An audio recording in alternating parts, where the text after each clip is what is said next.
কবিতার নাম বাঁচতে দাও, লিখেছেন এস.এম.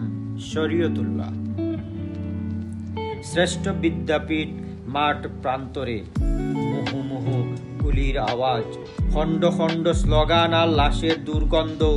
কেন এহেন অমানবিক কাজ? স্বাধীন চেতা মাতৃভূমিতে পুত্রহারা মায়ের করুণ আহাজারি, কম্পিত আকাশে মেঘলা সাজ। সন্ত্রাসী কায়দায় গণহত্যার দায় মানুষের কাঠগড়ায় উঠবে কি?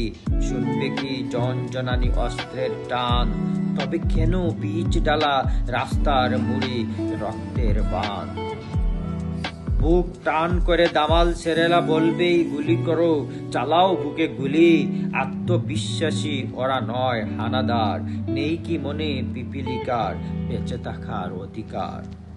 ঠিক ঠিক তাদের ঠিক যারা মানুষের খুন করে, মানুষ খুন করে বিবেকের বলি। শত শত প্রাণ কেন যাবে অকালে জ্বরে? বিশ্ব হায়নাদের মরণ কামড়, বারবার রক্ত চুষে জীবন নেই কেড়ে। ধন্যবাদ।